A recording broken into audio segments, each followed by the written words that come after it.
रात के अंधेरे में आनंदपुर रेलवे स्टेशन सुनसान पड़ा था। ट्रेन गुजरे कई घंटे हो चुके थे। लोगों का मानना था कि यहाँ आधी रात को एक महिला की रोने की आवाजें आती हैं। एक विक्रम नाम का युवा पत्रकार गोस्ट स्टोरीज फॉर किड्स के लिए खबर जुटाने आया था। विक्रम के पास एक कैमरा और टॉर्च थी। वह जैसे ही प्लेटफॉर्म पर आया, उसने ठंडी हवा का झोंका महसूस हुआ।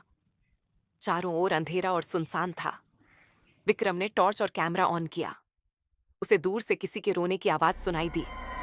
आवाज सुनकर उसके कदम थम गए। वह हिम्मत करते हुए आवाज की दिशा की तरफ बढ़ा।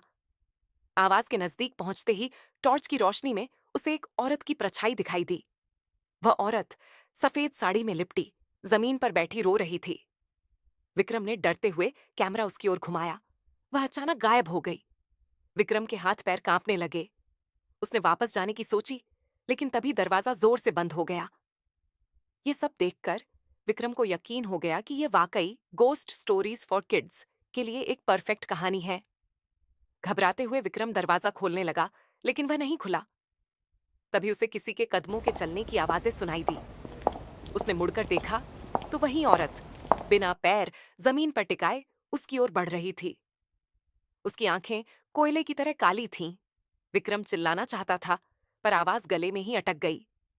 अचानक दरवाजा खुल गया और एक ठंडी हवा का झोंका आया। विक्रम ने बिना पीछे देखे वहां से भागना शुरू किया। किसी तरह स्टेशन से बाहर निकलकर वह बेहोश हो गया। जब सुबह आंख खुली तो वह अस्पताल में था। कैमरा उसके पास ही था, लेकिन सारी रिकॉर्डिंग डिलीट हो चुकी थी। आज भी अगर कोई गोस्ट स्टोरीज फॉर किड्स सुनाना चाहता है, तो आनंदपुर स्टेशन की यह कहानी जरूर सुनाता है। लोग कहते हैं कि उस स्टेशन पर आज भी उस औरत की आत्मा भटकती है, अपने अधूरे इंतजार में।